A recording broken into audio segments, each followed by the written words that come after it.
Since 1993, the event has been based in Botswana and started from its capital city, Gaborone. With me, Off-Road Commission President Bix Carolyn. Bix, why Botswana as a venue? Well, this is where the event originally started. It used to be called the Trans-Kalahari, and with Toyota's involvement, the biggest deal in the Southern Hemisphere comes from Botswana, and that's why we decided to bring the race here. And of course, Botswana's abundance of mineral resources ensure that it's one of the wealthiest countries in sub-Saharan Africa.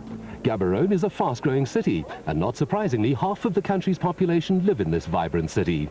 As was the case last year, race headquarters were at the Grand Palm Hotel and Casino Resort. 11 points separate the top 3 riders in the closely fought 200cc motorcycle class, with the KTM-mounted riders being chased by Kawasaki's Quinton Milton. I've never done the Toyota 1000 before, so my aim is to finish the race, but when I get to the overnight stop tomorrow night, I'll see how I feel and maybe give it all I've got in the last day. Another rider worth keeping an eye on is Chris Dodd, who has a vast amount of experience. Been doing all the off-roads this year. It's been going well. I'm back on a 200 as opposed to a 250 from 4 years ago. I'm a little bit older, maybe a bit wiser, so maybe I'll take it easy in the beginning, but at least I'm going to get to the finish. Reigning quad champion Christo Vanamava leads the over 200cc quad class on his Johannesburg Yamaha Banshee, with Cornel de Villiers heading the 200 class only 3 points adrift. I think we've learned a lot last year with the Banshee.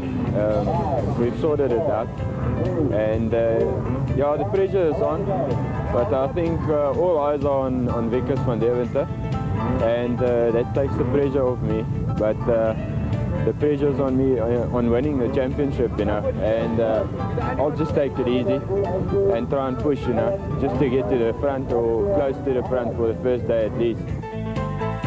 Believe it or not, but there's over 50 horsepower in these twin-cylinder 350cc motors. And someone who knows how to ride those horses, Wikus van Deventer. Die veteran baie positief benader, baie versigtig ry, oor die kundig probeer ry. Volgende maandag vlieg ek Portugal toe om die Telecel te gaan ry in Portugal. So die veteran wil ek net graag klaarmaak, maar ek glo ek sal baie goed doen hier. So dit is my kos hierdie lang afstand, ek hou daarvan. Consistent performances have taken Yamaha's Spencer Creel to the top of the 250 motorcycle points log, but Daryl Curtis is only a sniff behind. Third place, Clayton Enslin, is one of the most dedicated riders around and can't be ruled out. You know, I think that a finish this weekend will be good for me. I didn't enjoy this ride last year, so you know, if I can just finish in the top 3 250s, I'll be happy. A mere 3 points separate Toyota's Api Reiniker and Robin Houghton from Mitsubishi's Neil Woolidge and Paul Vermaak in the production vehicle race, while Cliff Barker and Hein Lattergan are third for Land Rover. First, this is a very long event, it's 1,000 kilometers. You have to keep your car together over the first 700 kilometers, so you can't push it too hard. Normally what we do, we try and keep it together and race it the last 200 kilometers. But on the other hand, this type of terrain suits our vehicle very good, and this is one of my favorite events.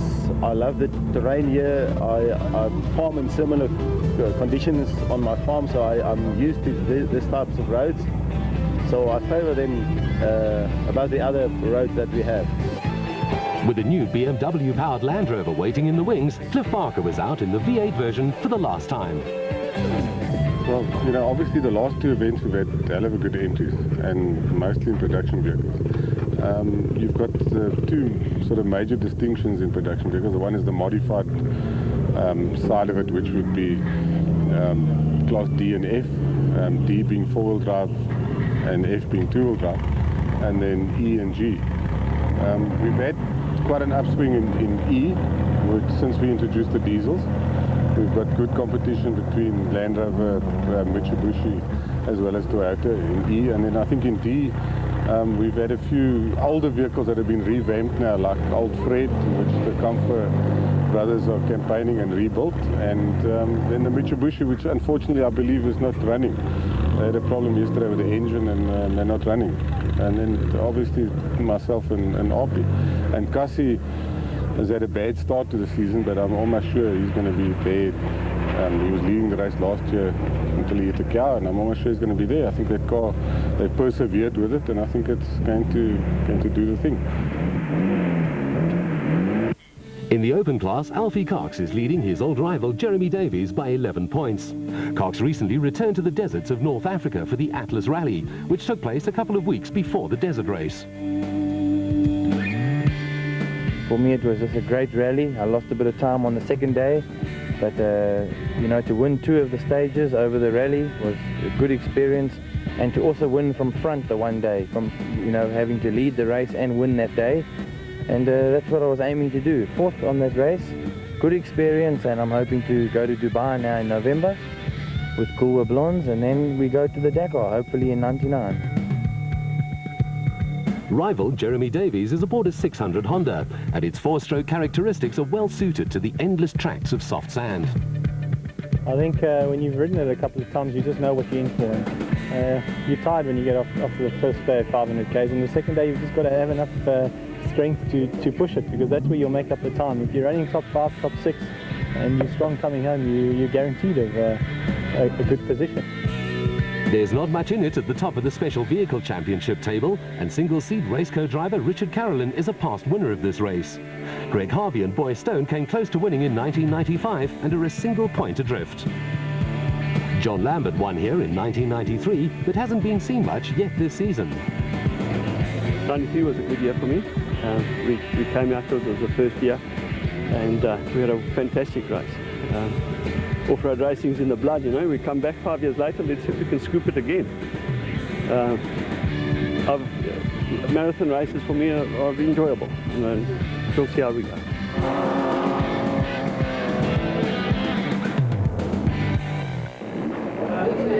As always, there's plenty of light-hearted banter between competitors and crews at the pre-race formalities, but the Four Wheel Drive Club has been hard at work for months before. Yes, the Four Wheel Drive Club was actually formed to stage this event, and in 1975 we had the first event, which was sponsored by Total. It was called the Total Trans-Kalahari. Total were the sponsors until 1979. 1980 IGI stepped in as the sponsor, and then 1981 Toyota stepped in as the sponsor, and they've been sponsored to date. Logistically for myself, I probably spend 2 weeks up here at various times. As far as the number of people involved, I have in officials, radio guys, paramedics, all the rest of it, 121 people up here at the moment. I would say 80% of the people that we use are Four-Wheel Drive Club members, and the balance, like the paramedics and that, we draw from other resources. One of the important aspects of pre-race preparation is the driver's briefing. But why is it so important? Well, as you see, the route has been prepared weeks in advance, and obviously the terrain can change. There can be a storm, something can happen, and there's updates to the route schedule. So what needs to happen is the competitors have to be briefed as to the changes. They have to be told exactly what's going on, as half of these drivers don't read instructions. It's important to change the route schedule. As you'll see, these guys are changing their route schedules for the next day, and we can't take any chances. We want the guys to have everything 100% right for the race. It's compulsory for competitors to attend this briefing.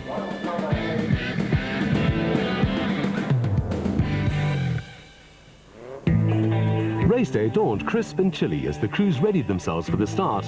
For some reason, and no one's quite fathomed out why, there's always last-minute work to do on a racing car. Even though the vehicle's been prepped the night before and put into the impound, there's little things to do like top up your fuel. Make sure the tank's 100% before you leave on a 1,000k journey. This morning we're going to just take it easy until the refuel. Once it starts leveling out, we might pick up our pace. But our aim is to get to the refuel, the overnight stop, with everything in order, and tomorrow will be the race back, because 2 years we had the same situation. We were 34 minutes behind at the refuel and we crossed the line first, so the race is actually won or lost on the second day, not on the first day. Franz Czepek made a welcome return to the sport. Yeah, beginning of the year started off not too bad at Tarkenstad with a new car, but next race after Barberspun we had a major accident. I nearly lost my hand, but doctors managed to put it together again, and we are back, not in full force, but more or less in full force. last year we won this event, and this year we're going to give it another bash, see what we can do. From the start at Gaborone, the route took competitors northwest towards the designated service point, which was once again near the village of Lethlekeng. Then it was onto a 200-kilometre-plus loop, which brought them back to the service point, which also served as the camping grounds for the overnight halt. With no time trial to determine the starting order, competitors were grouped together according to championship points, and then drew lots for their starting position.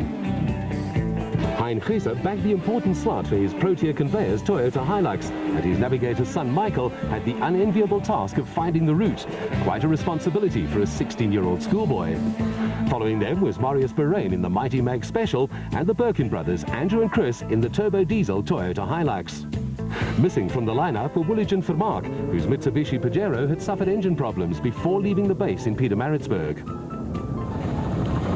Botswana in winter is dry and dusty, and there's little breeze to clear the air for those starting at 30-second intervals behind the Gieser team.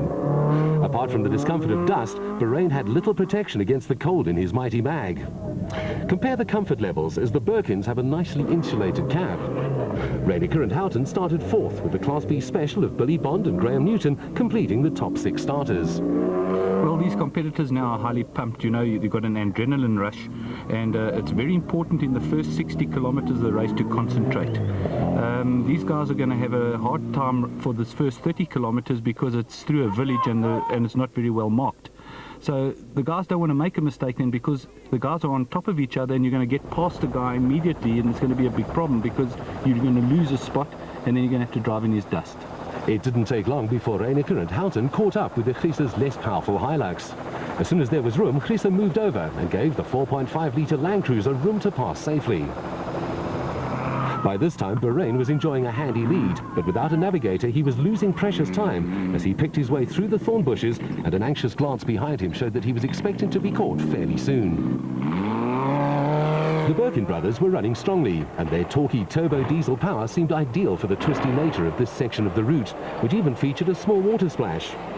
Tony Yeo is a hard-charging driver, and the BMW-powered Sabert Land Rover 90 is one of the best-sounding vehicles in off-road racing. And once again, his wife Mandy was in the hot seat reading the route schedules.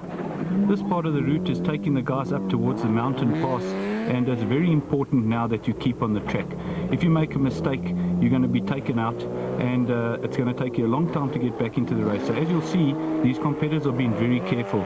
It's a long way to go. There's nothing to be won by winning the race in the first 30 kilometers. You'll see Richard Carolyn going through there, taking it easy. You'll see later on during the race the guys will take it a little bit harder. But at this stage, you know, the guys have done a lot of preparation on the vehicles, and they don't want to be out the race and back drinking beer after 10 minutes or 20 minutes of racing. Colin Frankenberg and his wife are top competitors. They've been trying hard for the past couple of years, but he enjoys his sport. And as for Bevan Berthold, he's a newcomer to the sport. He's a bit of a hard charger, but I think as he gets older, he'll get wiser because his checkbook will get a bit smaller. A nice change is that Franz Chepik Jr. is driving the whole race. The Clarksville crew of Hein Grubler and Charles Volmerans are going to be very good to beat in the Toyota two-wheel drive Hilux. Another reliable Toyota Hilux crew are Karel van Vuren and Koffie Versveld, who won Class E at the Barbaspan 500 in March. If there was an award for the unluckiest driver, then surely Nardus Alberts would be in line for it. One year he was forced to spend the night in the desert after his service crew failed to find him before nightfall. Lesotho's Wilfried Vaslau missed the first 2 rounds of the season, but ran well in Natal and is looking for a top 3 finish.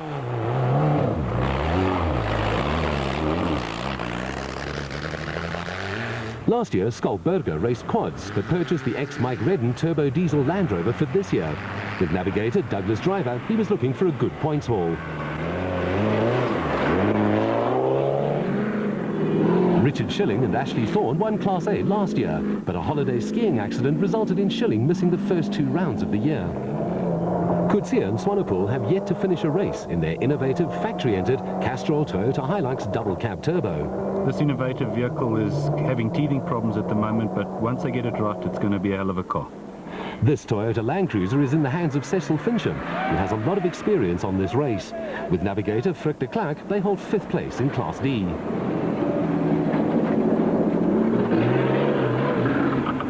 On board with Cliff Barker and Heinrich Lattergan as they tackle the Little River crossing and head into the blinding sun with a Pennzoil Land Rover V8. Cliffy's M3 engined Land Rover is going to be very competitive as it's based on RP Reinike's type of vehicle with the engine backed up, and they're going to be in the front next year. Nick Harper has a new navigator, Andrew Chalupsky, with him for this season. An hour after the car started, it was time for the quads to leave the starting blocks. There was a big field of quads in the lineup, and KwaZulu-Natal rider Paul Chomsa started from the front, with 200 rider Costello next. Wildman Jacques Struik was on one of the few four-stroke quads in the field, while Van Deventer had to make up 10 places in order to get to the front. This is perhaps the most physically demanding race on the calendar for quad riders. Unlike a motorcycle, a quad doesn't fit into the wheel tracks made by cars, and the riders are constantly fighting for control. 1,000 grueling kilometers lie ahead as Chomsa pulls away from the crowds at the start. Unlike the first car, though, he at least had the advantage of having wheel tracks to follow. Costello on the single-cylinder 200 would soon be caught by the bigger-engined Class L quads of Jacques Struik and Paul Breckel, who started behind him. The quad fields have grown tremendously. At the last race in Sugarbelt, we had 40 entries. In this race, we've got another 40. We're expecting big things now, and it's a good place for guys to start. It's not expensive, and you can get up and start racing for a very little amount of money. Polaris rider Niels van der Walt is 5th in the championship, 1 point ahead of Chomsa. It was an important race for both riders. If we get past the rocks, the sand, being a man from Natal, I think the sand will be my advantage, yeah. And I don't think the guys will catch me in the sand. The first real test of this race is the dreaded riverbed. Thanks to El Nino, it was dry, 30-odd kilometers of power and energy-sapping, choking sand. The only way through is to stand far back, keep the throttles wide open, and let the bike dance around underneath. It's certainly not for the faint-hearted. Another problem is that the ruts left by cars tend to pull the quad, but often a rider becomes a passenger. Struik looks around and finds himself being pulled into a rut.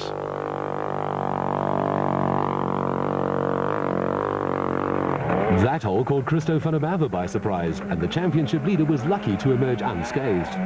This riverbed's very difficult to do, especially when it's dry.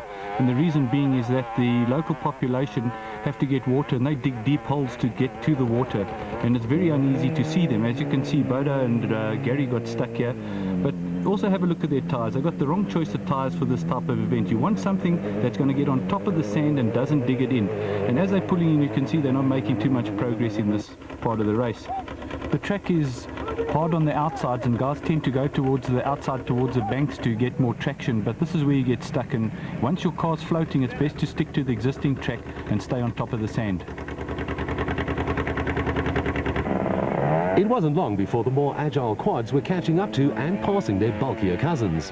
The Polaris, ridden by Van der Walt, features a constantly variable transmission and proved particularly effective in the sand. The 200 class riders had their work cut out in the sand as the little single-cylinder engines worked very hard indeed. By now, De Villiers had managed to pass Costello, but it was still close, and they hadn't yet completed 1/10 of the race distance. The 200 cc's are disadvantaged in this race because they don't have the same powers at 250. And as you can see, these guys don't seem to stay in the track. They're bouncing all over. You've got to move your body weight to drive the bike. It's very important. Otherwise, you're going to end up high-siding and landing with the bike landing on top of you. This is Jan Lotter, on and off the throttle, as he makes it all look so easy. Francois Coetzee rides for the Jojo Tanks team alongside Struik, and he's also aboard one of the lethargic-sounding four-stroke Honda models. Another Honda rider is Fani de Jong, but unlike Struik and Coetzee, he's aboard the 330cc two-stroke version that Vickers van Deventer used briefly a few seasons ago. On one of the popular Yamaha Banshee models, Jan Smit was looking forward to a finisher's medal.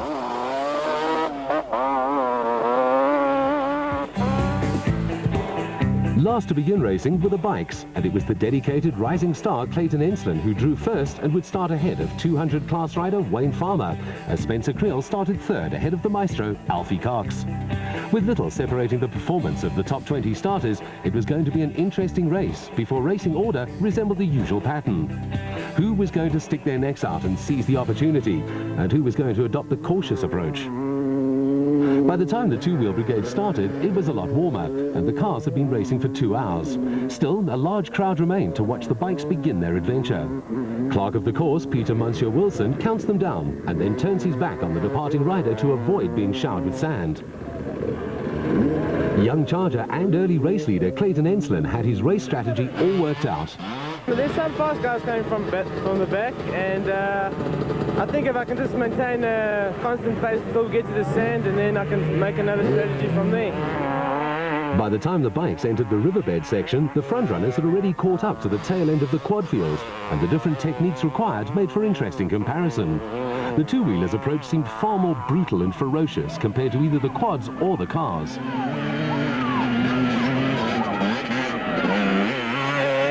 Last year's winner, Graham McLaughlin, stepped up to the open class for this year's race and looked absolutely committed as he ducked and weaved between the trees. Similarly, teammate Jeremy Davies was showing all the style that took him to championships almost a decade ago. A few years ago, he broke a leg badly and moved to circuit car racing, but the lure of off-road racing proved too much. Passing cars is a tricky maneuver aboard a bike. Darrell Curtis shows his fearless style despite a punctured rear tyre. Quinton Milton hails from Port Shepstone and is regarded as something of an enduro specialist. He looked very smooth, as opposed to Rian Fanikak, who was really hanging on the cables. Unlike the cars and the quads, the bike boys were racing as though there was no tomorrow, and were treating this 1,000-kilometre desert classic as though it was a sprint race.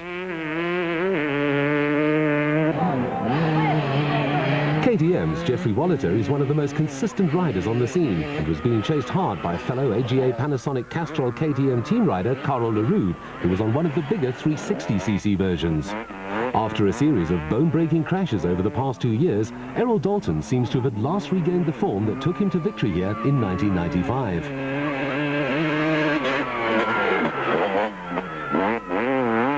Panasonic Russell Campbell Racing's Greg Aspinall hasn't been racing in the off-road championship for long, but the former motocrosser has quickly established himself as one of the front runners.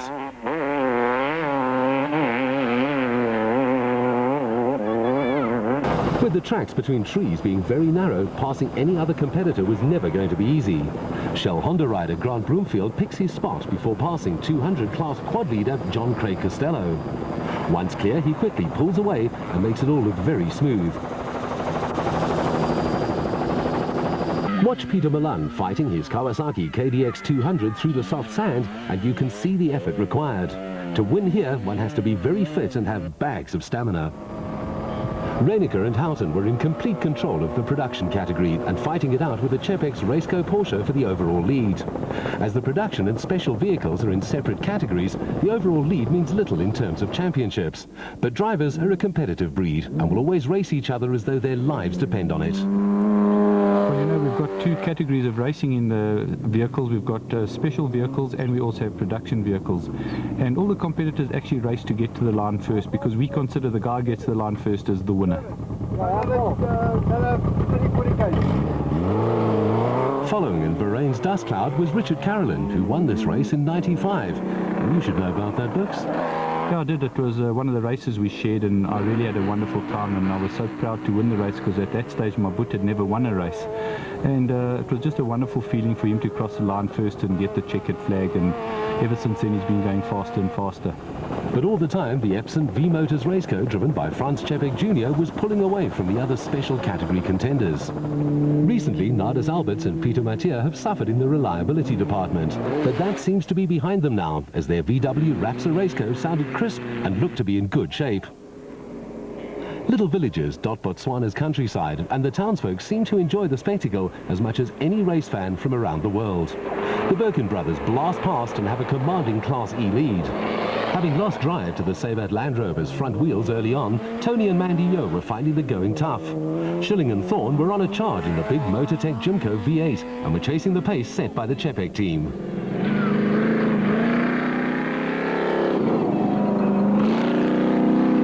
Harper and Chalupsky raced the ex-Schilling Championship winning Raceco and were also running reliably at a strong pace.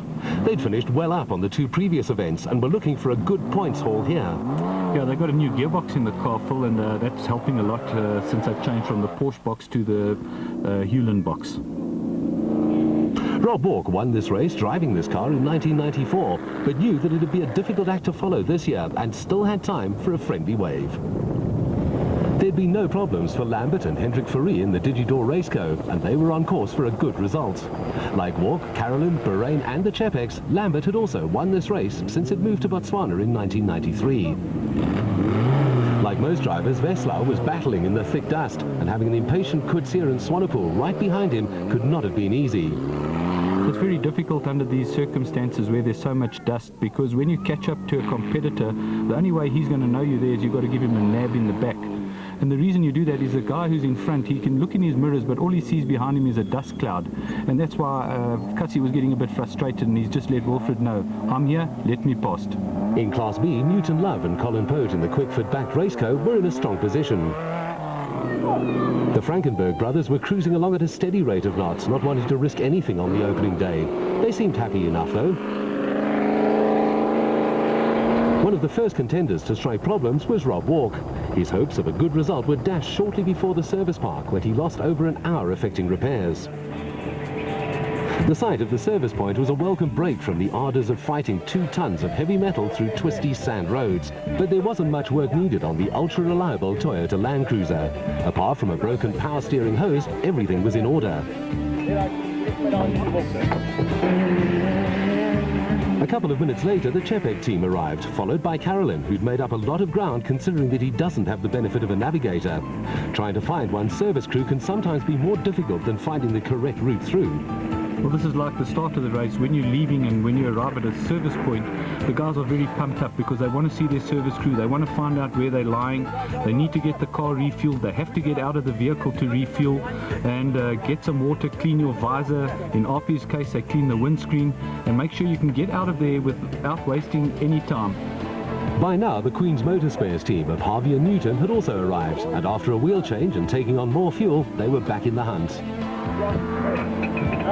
The Albert and Mathieu Raceco was in need of some TLC though.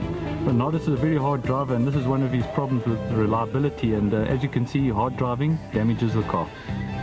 It was totally unplanned, but we were started 27th, we came into the pits 4th, and it seems like we've stripped the bolt on the shock.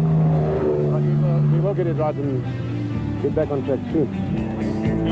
Off-road racing is all about camaraderie, and Westlau kindly loaned Alberts a spare front shock. Well, even though we compete against each other, the nice thing about off-road racing is that everybody's there to help each other. And if you need something, the other teams run in and help you, even though they're your opposition. And I guess that's what makes off-road racing so special. But Coetzee has really made some hard work for his service crew. Yeah, the problem is, it's a horrible start this morning and past all that slow guys in front of me. It's very difficult, but the dusk is unreal. It's a pity, about 5 k's from here we stuck with out of fuel, so I bumper lift with one of the Sandmasters, then secondly I bumper lift with a guy with a scooter, so that's nice. I'm here. By now, the first quads were heading for service, and it was Mark Breckel in the lead, closely followed by Van Deventer. Look how relaxed Van Deventer looks as cameraman Johan Dierhoff leans out of the helicopter and zooms in for a tight shot. Also going well in the quad category was Paul Schomser, and he chased the Raceco of locals Rashid Noble and Steve Cooper towards a refuel service point, which Christo van der Mava was just leaving.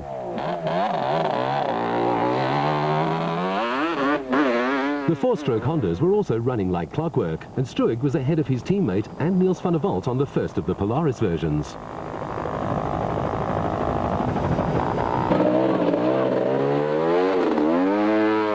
Unlike the cars, which often have a fuel capacity of over 200 litres, quads and bikes need a fuel stop every 80 or so kilometres.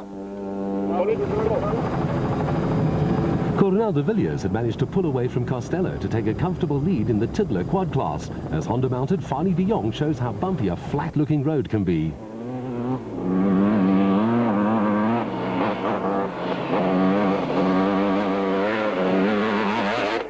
Not far behind, Jojo Tanks rider Francois Coetzee also tries to claim air miles on his heavier 4-stroke version. There was some frantic work going on at the service halt. Last year's winner, Mark Breckel, was leading the field after the first quarter, but was starting to feel the pressure. Yeah, very well. Vickers is just behind me, so I've got to move quick. Another drum, another drum. Chasing him was the cool, calm and collected-looking Van Deventer, and there was a relaxed atmosphere around in the Gauloise Blondes pit area. Not far away, it was a different story in the Joburg Yamaha pit. Yeah, it's tough. It's difficult to overtake the cars. I don't see you. And once you're behind them in the dust, you can't see a thing. I nearly crashed twice, so I've got to take it quite easy. Try and get to the finish tonight. Some clever fuel tank strategy by the FMF Kawasaki team saw Clayton Enslin at the head of the bike field, followed by Graham McLaughlin on the Shell Honda.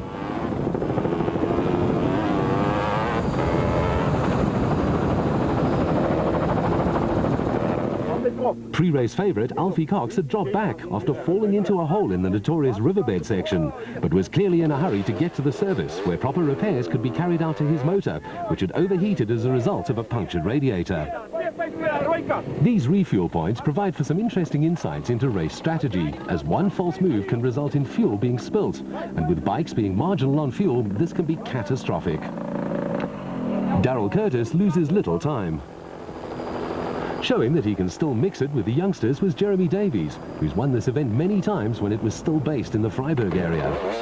Spencer Creel was another rider still in touch with the leaders, and he leaves the refuel in a hurry, but he's not quick enough, and he's forced to eat dust from one of the Ladeniva entries.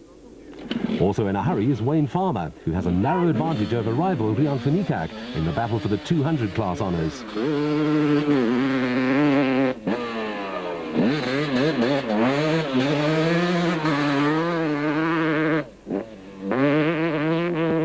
Dalton shows exactly how fast the pace is as he flashes past the camera. It was like the breakfast run on sand as bike after bike flashed past in quick succession.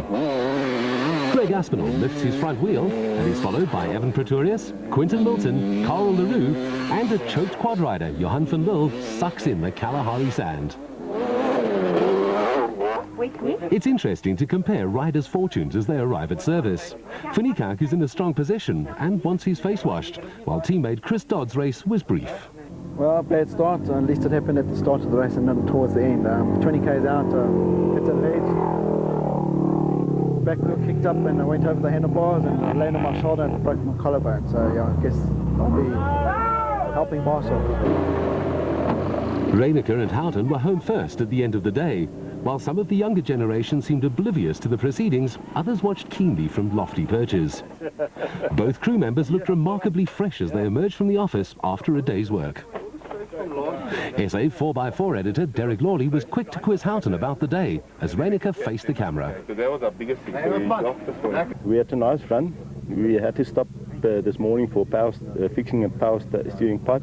It cost us about 10 minutes of time, and we had a puncture on the second loop, but we're quite happy. Of course, in one piece, there's nothing wrong with the car, and we're looking very forward for tomorrow, so we're very happy with our result of today. Next to complete the first half of the race were the Chepex.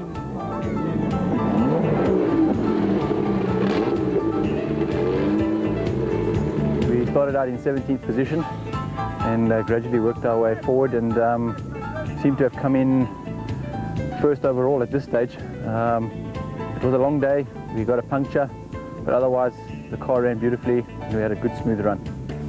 Once the times had been corrected, the Chepex held a 3-minute advantage over the Toyota as the Schilling-Thorn combination were third, less than a minute ahead of Lambert and Farid. Tony and Mandy Yo held second in the production category, but were almost an hour behind class rivals Reiniker and Houghton. There was a very close battle for third in the production category as the Birkins had a 38-second lead over Cecil Fincham and Frick de Klerk. As expected, McLaughlin ended the day at the top of the motorcycle timesheets after Enson's fuel plan backfired and he ran dry.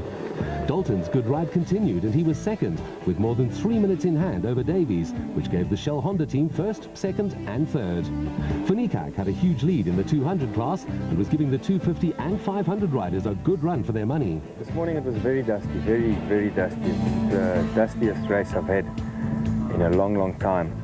All the guys took a lot of strain. I think there were a couple of accidents. I think this morning we all just took it a bit easier to get through the dust. Once we got going in the sandy sections, it wasn't that dusty, and I just pushed hard the whole day. When some of the top guys had a bit of problems, I saw that. and I saw a gap, and I just thought, well, if I push hard, I can make quite a lead. Dubai resident David McBride was invited to this race by Alfie Cox and gives us an insight into the racing over there. Yeah, it's very dusty, and we always go in front of the cars. We don't have to put up with dust from cars or four-wheelers or anything like that. We've got no bushes, and it's a lot more hillier, over hills and just raw dunes, like 2,000–3,000 feet high. By the end of the day, Van Deventer had established himself at the head of the quad pack with a 5-minute lead over Breckel. The rest were way behind, and it was still de Villiers leading the little 200 class. Die route se merk was baie goed. Die hele route op sigself is baie goed. Ek hou van die tweede loop. Dit is nie meer so vervelig soos laas jaar, daai lang seksies nie. Maar net die stof, man. Ja, die stof is 'n groot probleem hierso. En ek sien van die motorfietsse sonder petrol gaan staan. Darryl Curtis het gaan staan, Clayton Enslin het gaan staan. Dit is eintlik baie hartseer. Ek meen mense kom so ver, mense wil sukses hê as jy na so 'n wedren toe kom. Well, this is a service point, and this is one place where everybody expects to get to in daylight. As you can see, Piet Swanepoel wasn't expecting to get there too early because he's got such a tiny tent, it takes him a minute to put it up. But it's really a great camaraderie around there. The guys sit down and bright together and have a post-mortem and discuss what happened during the race, and if only, you know, we call this if only racing. And Rashid Noble, he doesn't do anything small. He makes sure that he brings the whole show to the service point. Well, this is a nice race coming out, spending the night in the bush. We start off tomorrow morning. Yeah, I think it's part of the spirit. Well, George doesn't look like such a happy guy. You know, I raced with Kenny last year, and he's having a time in this Pajero, but he's a battler and he'll be there at the end. The camping is good. It's going to be bloody cold though tonight. I think it's going to be about 5 or 6 degrees minus. But we'll have fun. At least we can work all night on the vehicle, make sure it's ready for tomorrow. For children, it was playtime as parents gathered around the numerous fires that lit up the campsite, and the familiar smell of bride meat mingled with exhaust gases and welding equipment to create the unique atmosphere of the Toyota 1000 Desert Race.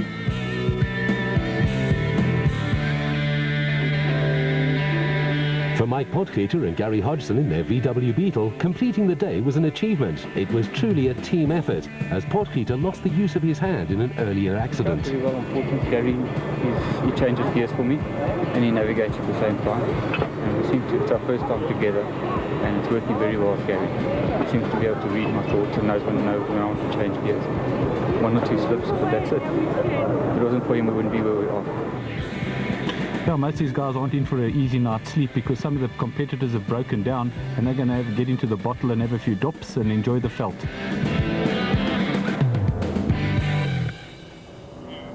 Well, most of these guys wouldn't have had a very good night's sleep because they've already raced in their brain whilst they were sleeping, and you know, you just foresee all the problems and the holes that you hit yesterday, you expect you're going to hit again today. And to be quite honest with you, you really have a bad night's sleep.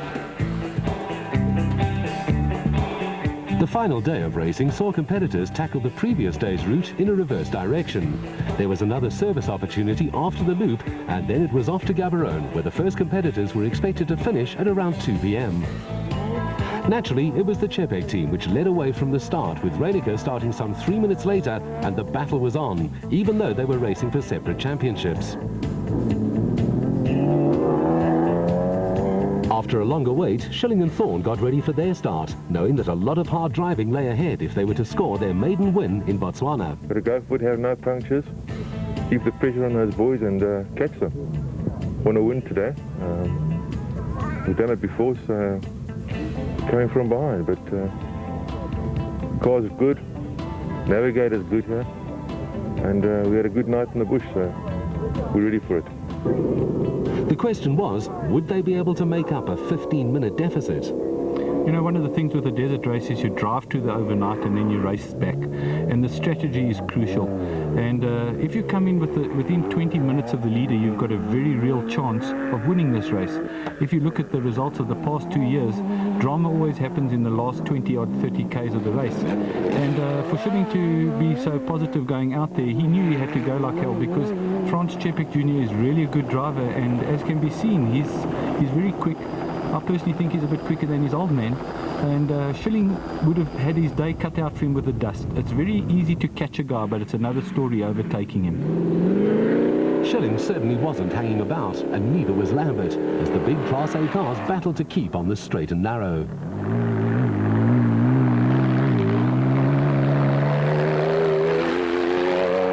Veslau seemed to be the most cautious of the bunch, but even his pace seemed rather quick.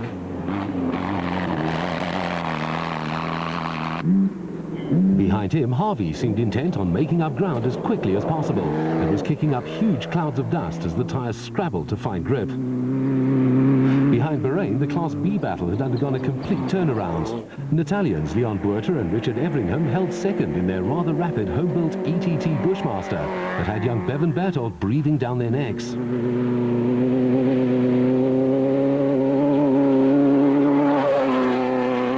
Nardus Alberts, over an hour behind the leaders, had nothing to lose, so put the hammer down and went for broke.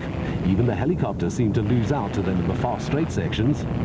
This is a brilliant television shot. You can see how quick he's going down there. It really doesn't show the true speed of the car, but he's doing close to 80 miles an hour.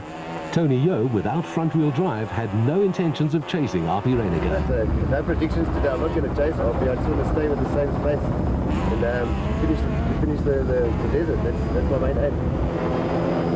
They were being caught by the Birkin brothers, though, which was a testament to driver Andrews' resolve, as he'd undergone a back operation only a month earlier. Although the Birkins had extended their advantage over Fincham, the Land Cruiser was still too close for comfort. Class E Toyota Hilux drivers Yanni Visser and Christo Finikak had thrown caution to the wind and started making inroads on the class leaders. After their fuel problems the previous day, Coetzee and Swanepoel were intent on getting to the front, but passing slower cars on this twisty loop was proving far more difficult than anticipated. Back at the starting area, the quads were preparing for their race, and with a clear road ahead of him, there seemed little chance of anyone making up much time on the Lichtenberg Farmer. Breckel won here last year after Van Deventer's bike burnt out, and he knows that it ain't over till the black and white linen is finally waved. He isn't known for throwing in the towel, so rode as hard as ever.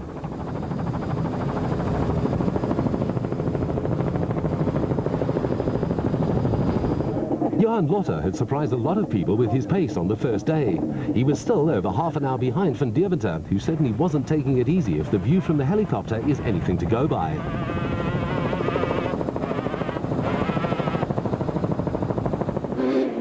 Breckel hadn't relaxed his pace either, and the aerial shot shows just how narrow the tracks are and how little room for error there is. One mistake and those thorn trees will turn your body into a pincushion. After his problems the previous day, Van der Merwe was staying on the gas in a futile attempt to get back on terms with the leading duo.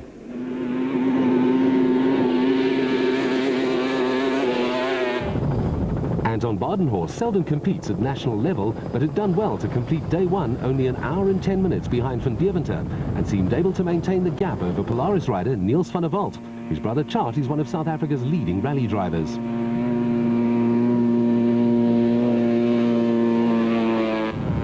Back to the two-wheelers, and McLaughlin had set a tremendous pace. I'm happy about the starting position. I'm going to go as fast as I can. I'm not too happy. We're a bit close to the quad, so there's really going to be dust early this morning. But luckily we all have to have the same dust, so I think I'm going to try and use it to my advantage. He did just that, and virtually paralyzed the opposition with his pace.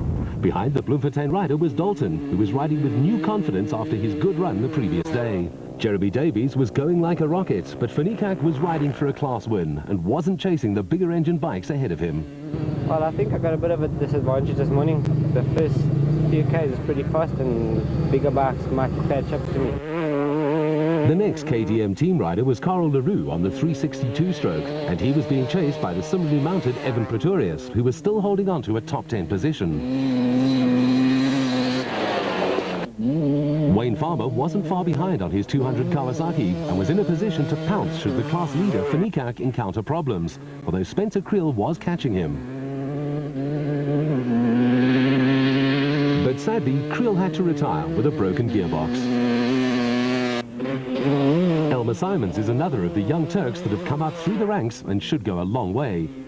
But one of the fastest of all the two-wheelers was Ensslin. He was carving through the field in a desperate attempt to make up some of the time he'd lost by running out of fuel. Tom Klaassen couldn't stay with him, and neither could the experienced Hilton Haywards on the Schimwells Yamaha 4-stroke. But without doubt, it was Cox who was quickest of all in the morning. He'd started 17th and had already made up 2 places, while Dubai-based McBride was on the big 600 KTM thumper used in the Paris-Dakar by Cox. Only a brave man would put money on the outcome of the car race. The Chepex still held the advantage, but were driving at 10 tenths as they tried to keep the big Toyota at bay. Well, what they're doing now is they're racing to get to the service point as fast as they can to try and pull a gap on RP, have a quick refuel and get out and pull a lead on him in the service. Not even Schilling and Thorn's brutal-sounding V8-powered Jimco with its automatic gearbox could keep up the pace being set, and they'd already lost a bit of ground to the 2 leaders as the field now headed towards the service area for the final time. Harvey and Stone had made up a lot of ground as their rivals struck problems. They'd leapfrogged to 4th, having passed both Veslau and Lambert. Bahrain was still going strong, but was to lose a lot of time and drop off the leaderboard shortly after the service. Although not with the leaders, Veslau and Sully were having one of their best races, and the Astoria Raceco looked to be in good shape. Coetzee and Swanepoel were making up time very quickly, but their demise was imminent as steering failure pitched them off the road. Well, this is one of those times when the car goes off the road and you like to think that's something else. You know it's a problem, but you're just trying to tell yourself, no, it's not so bad, it may be a puncture. But I guess at that time, Cassie knew that there was a serious problem. The Epsom car duly arrived for service, and the Chepex took on fuel, as John Lambert's better half summed up off-road racing. We just wait here for hours with nothing happening, and the first car arrives and you know the action's starting and it's all the excitement starting all over again. Well, our mate here, Roland Lambert, has just arrived. He's just stuck the car on its roof and burnt out the wiring loom, so they're going to make a makeshift plan. One of the advantages of racing in South Africa is everyone's there to help you, and in States things are a lot different. The major difference is the service areas. Where in the States, we are allowed to service anywhere and everywhere. Here, they're not. And one big difference is we're allowed to pre-run prior to the race and get to know the course. Therefore, it allows faster race pace and a faster overtime speed. Compared to here, you run off pace notes and you don't get to see the track first. You only get to run it once. Van Deventer was in a class of his own and wasn't extending himself as he controlled the pace in the quad category. Breckel was still second, but could do little about reducing the gap to the Gaulois blonde rider. He still had a comfortable cushion over Van der Merwe, who was riding his heart out in a futile attempt to get back on terms with the leaders. Notice how he steers with one hand as he calmly switches over to his reserve tanks as they head towards the service park. By now, Paul Chomsa was well behind the front runners, but his 4th place wasn't under threat. As each kilometre was completed, So McLaughlin was extending his lead, and the Shell Connex Lesotho office equipment team could sense victory and the double as Dalton now looked secure in 2nd place. Davies had retired his big Honda earlier in the morning, and a fine ride from Greg Aspinall saw him move up to 3rd. Finicak was riding with a maturity that belied his youth and was focused on the 200 class victory. Ensslin was a joy to watch as he wrung every ounce of performance out of the FMF Kawasaki. As the riders tackled the last leg, he was closing on Finicak. Also riding as though there was no tomorrow was Cox, who was now looking at a top 10 finish. Not bad considering he was 17th at the start of the day. The rider he wanted to catch was Carl LaRue, who was holding a steady 6th. It's not often that an off-road race turns into a stock car race. Reinecker was now glued to the Chepex exhaust, but there's no room to pass, and the Raceco crew rightfully held their line. Well, this is a bit of a controversial part of the race because the faster car should have been led through, and France should have led him through because RP had caught time on him. And obviously RP came and gave him a tap and said, hello, I'm here, time to let me through. He may not have felt the first one, but that one he felt. And then he pulls over immediately and lets RP through, which is the right thing to have done. I think he couldn't have held him off. After all, it's a separate race, you know, the production vehicles and the specials are separate, and he could have jeopardized his race chance. Newton Love and Colin Podes picked up a puncture shortly before the end, and this gave Leon Buerter and Richard Everingham the opportunity they'd been waiting for, as they took the Class B lead as soon as the unlucky Love and Podes stopped to change the offending item. The Class E battle was a canter for the Birkin brothers, as they led from start to finish and were well clear of Visser and Finicak, who did well to close to within 12 minutes of the Birkin team.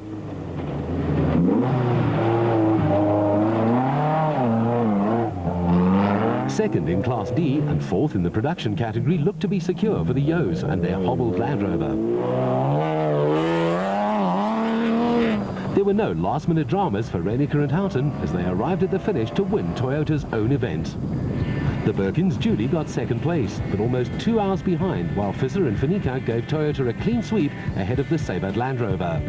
Fifth finally went to Schumi van Vuren and Fani Kotzer in the Mitsubishi Pajero as the Frankenbergs rounded off the top 6. But we're very proud to be here, and we're very happy to win this event. It's one of the biggest events on the calendar, and I think it's the major one to win. Out comes the bubbly and the traditional ritual of then wasting it. Less than a minute behind the victorious Toyota, the disgruntled Chepek crew arrived to claim the special vehicle honours. They'd extended their cushion on Schilling and Thorn to 17 minutes, while Harvey and Stone took third ahead of Veslau and Sally, who hadn't put a foot wrong throughout. Well, a wonderful achievement for Franz Chepek Jr. This is the first time he's driven the race and won it, and he's done the whole event. Normally his dad does half the driving and he does the driving. He's really done well. Well done, Franz. As expected, McLaughlin arrived home to win his second successive desert race as Dalton made it a Honda 1-2 by taking second, albeit 22 minutes behind. A brilliant ride from Aspinall saw him take third ahead of Finikak and Enslin. LaRue was well pleased with his 6th place as Cox climbed to 8th. And Wayne Farmer was 10th overall and the second 200cc rider home. I pushed hard the whole day. This morning when I pulled off, I thought I had a good chance, and I definitely I just pushed hard the whole day. I think the other guys are quite a way back. There's a couple of cars where, 2 cars where I got lucky. They wrong slotted because I was in the dust for about 15 minutes and they wrong slotted and I got past them. I think that's where I got my break. There was a similarly dominant ride from Van Deventer, who was due to leave for a race in Portugal later in the week. Breckel kept his second place despite Van der Bava closing the gap slightly. The rest were over 2 hours behind as Cornel de Villiers claimed the 200 class honours. Ek het een foutjie gemaak hier voor die einde en ek het geval, is die eerste keer. Ja, ek sien baie uit na Portugal. Ek wil net sê baie dankie aan Gulas Blond, Castro, wat my gehelp het om hier te kom en my help om daar te gaan ry. En ek kan net vir die organisasie en al die mense sê baie dankie, dit was 'n pyk event. Baie dankie.